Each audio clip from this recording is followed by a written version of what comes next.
Assalamualaikum warahmatullahi wabarakatuh. Bismillahirrahmanirrahim.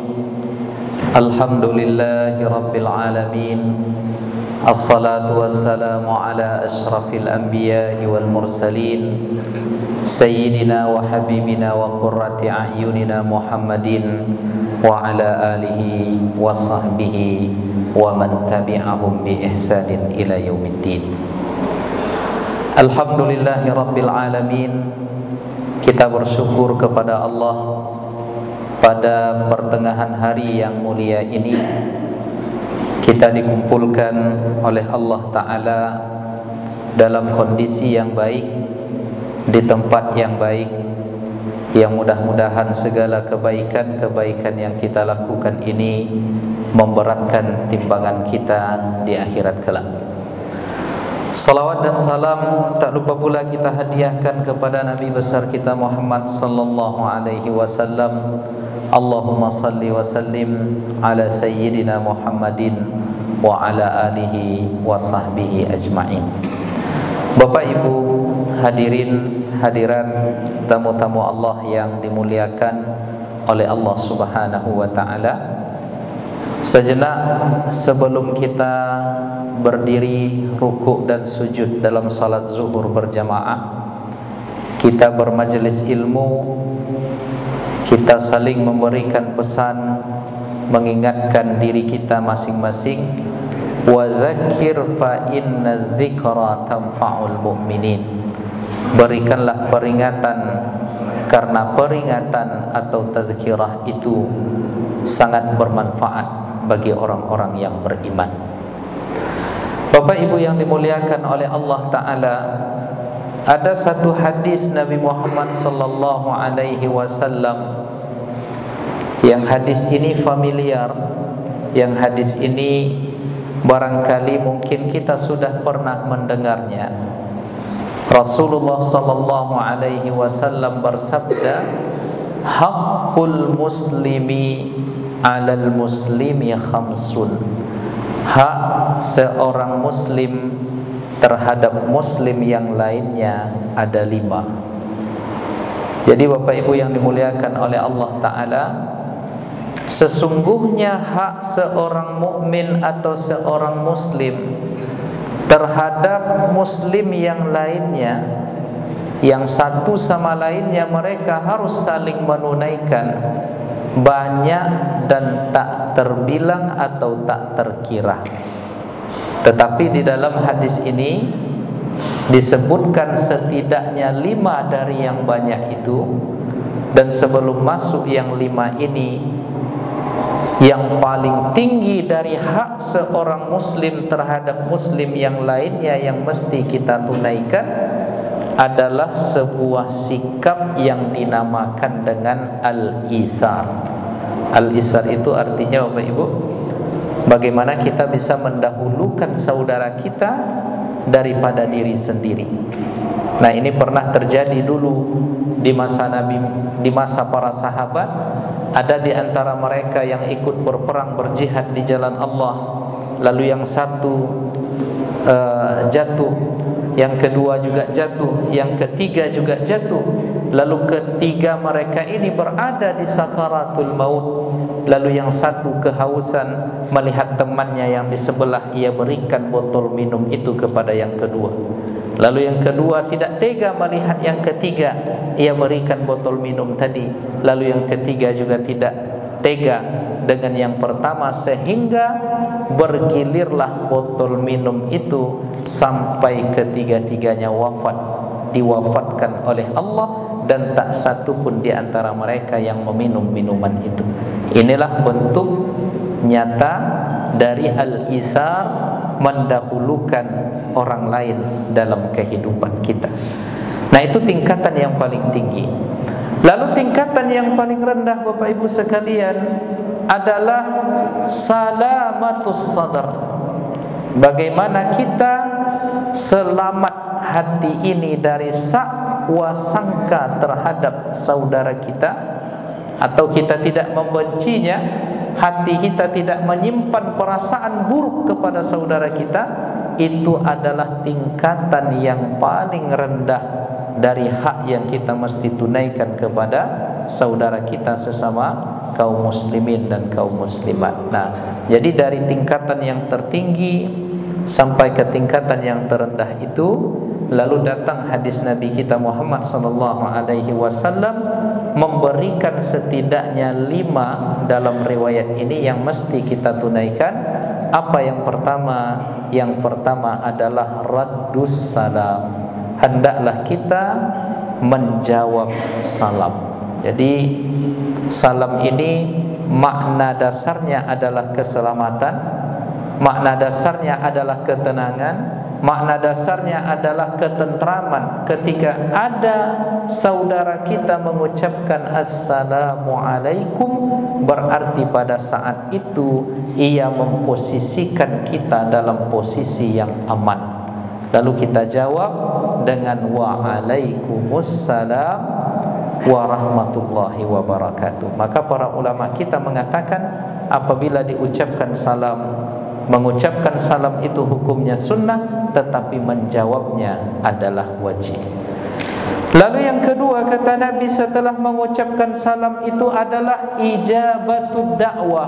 Dalam riwayat lain dikatakan wa iza da'aka fa'ajibhu, apabila engkau diundang maka penuhi undangan itu, datanglah kepadanya. Misalnya ada di antara saudara kita yang walimah atau pesta apapun yang ia lakukan, maka hendaklah kita datang. Fa iza da'aka fa'ajibhu, apabila dia mengundangmu hendaklah engkau datang.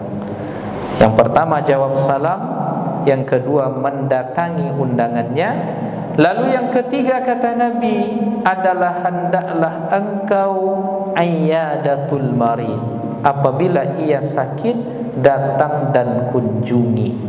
Kenapa demikian? Karena ketika sakit itu biasanya Bapak Ibu, secara psikologis orang yang sedang sakit itu kondisi mentalnya lemah, sehingga banyak datang pemikiran-pemikiran negatif.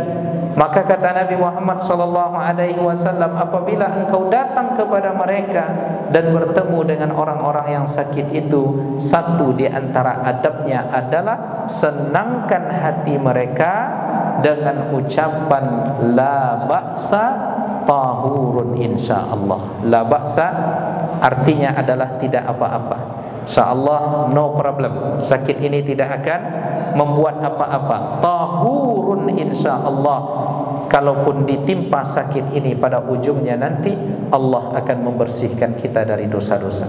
Jadi kita ingatkan dia bahwa sakit ini insyaallah tidak masalah. Kenapa demikian? Karena pada ujungnya nanti akan menyebabkan orang yang sakit ini diampunkan dosanya oleh Allah. Kenapa? Jangankan sakit, kaki yang menginjak duri secara tidak sengaja, apabila diterima dengan sabar, maka bisa menggugurkan dosa kita di hadapan Allah Subhanahu wa taala. Maka adab mengunjungi orang yang sakit itu di saat mentalnya mungkin lemah, di saat sangka-sangkanya mungkin buruk, maka pada saat itu kita kuatkan bahwa la ba'sa tahurun insyaallah, tidak apa-apa, segala cara Allah dalam membuat kita sakit ini, apapun takdirnya di situ nanti pada ujungnya Allah taala akan membersihkan dosa kita. Maka oleh karena itu penting Bapak Ibu berikan kalimat-kalimat positif kepada orang-orang yang sakit. Jangan sampai kita berikan kalimat-kalimat negatif. Jadi pernah saya dulu mengunjungi jamaah kita yang sedang sakit stroke di rumah sakit Awal Bros.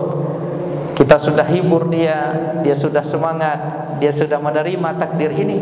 Lalu datang ada jamaah lain yang tiba-tiba datang pada saat itu. Apa katanya? Pak, Bang, kemarin tetangga saya sakit stroke kayak gini juga, baru kemarin meninggal. Nah, ini tentu mendatangkan perasaan yang tidak menyenangkan di hati orang yang sakit. Kita tidak perlu membahasakan demikian, tetapi yang perlu kita berikan adalah kalimat-kalimat positif. Maka kunjungi orang yang sakit. Kemudian yang keempat kata Nabi kita Muhammad SAW, hak yang mesti kita tunaikan apabila ada yang meninggal, hendaklah kita jenguk, bertakziah dan ikuti sampai ia dikuburkan. Nah, mengapa kita disunnahkan untuk mengikuti sampai ia dikuburkan?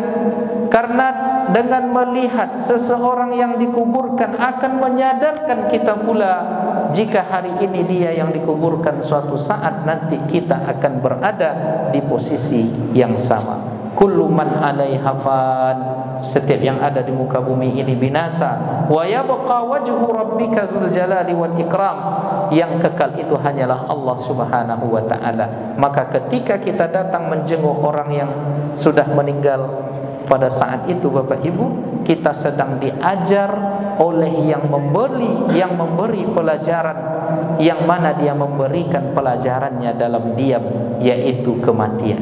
Dia tidak berbicara, dia tidak berkata-kata, tetapi dengan kejadian itu dia memberikan kepada kita pelajaran.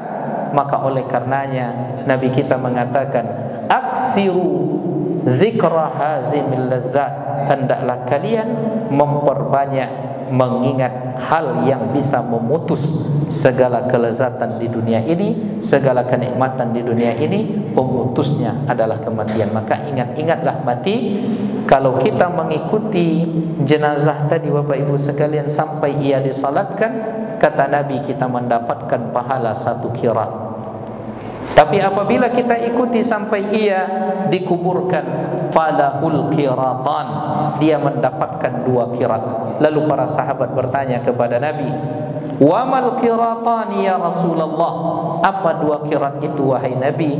Nabi mengatakan, mislu al-jabalainil azimaini, ya, sama seperti 2 gunung yang besar.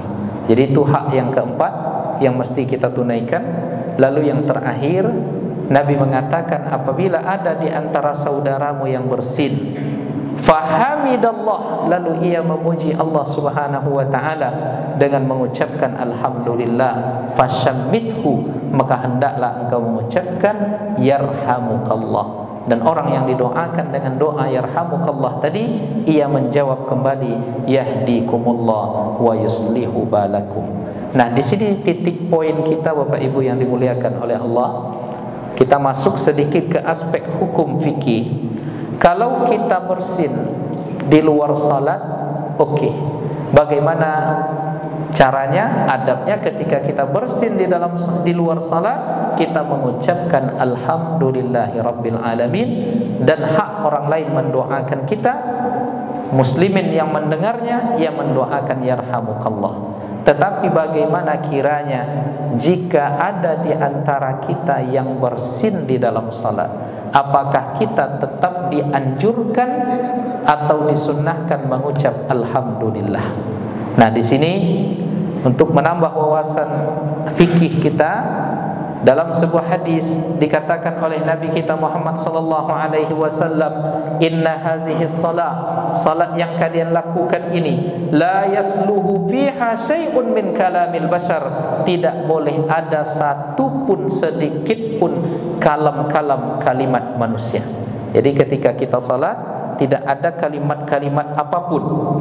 Nah, lalu kata Nabi, yang boleh di dalam salat itu innama huwa tasbihun, yang boleh di dalam salat itu adalah tasbih, wa takbir, dan takbir, subhanallah, Allahu akbar, dan Nabi mengatakan wa qiraatul Quran, dan membaca Al-Quran. Jadi hanya itu yang boleh di dalam salat, tidak ada boleh kalimat-kalimat manusia apapun di dalamnya.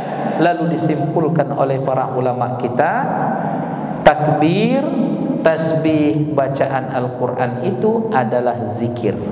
Maka oleh karenanya, jika kita membaca zikir di dalam salat, maka itu diperbolehkan, sehingga disimpulkan oleh Al-Imam An-Nawawi, wa mazhabuna, di dalam mazhab kami, mazhab Syafi'i, kata Imam Nawawi, yustahabu, tetap dianjurkan bagi orang yang bersin di dalam salatnya, hendaknya dia tetap membaca alhamdulillah, dengan syarat wa yusmi'u nafsah, yang mendengarnya hanya dia. Jadi tidak perlu berkeras suara.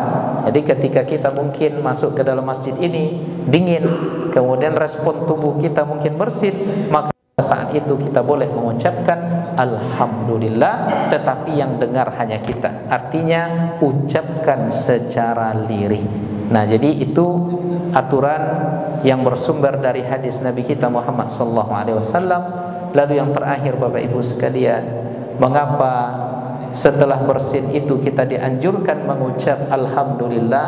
Ada beberapa analisis dari para ulama yang mereka menyadur dari informasi-informasi kesehatan bahwa rupanya ketika kita bersin itu, saat itu jantung kita berhenti beberapa detik. Setelah itu, setelah ia berhenti dan ia bisa kembali normal, pada saat itulah kita mengucapkan alhamdulillah, kita memuji Allah Subhanahu wa taala. Kemudian ada lagi yang mengatakan bersin itu adalah respon tubuh kita menolak virus yang masuk.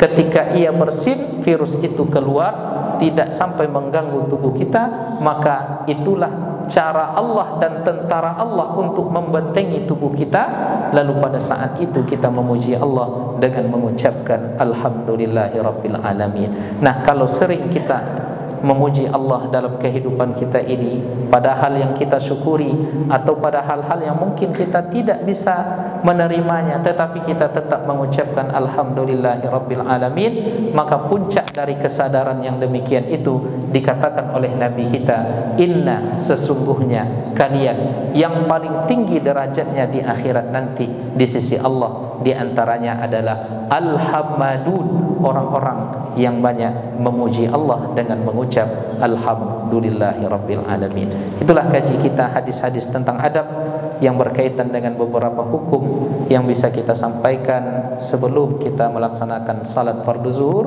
Mudah-mudahan tausiah ini bisa bermanfaat, menjadi ilmu, menjadi amal yang mudah-mudahan memberatkan timbangan kebaikan kita dari setiap amal yang kita lakukan ini di akhirat nanti. Amin amin ya rabbal alamin. Fa'tabiru ya ulil awsar la'allakum turhamun. Wassalamu alaikum warahmatullahi wabarakatuh.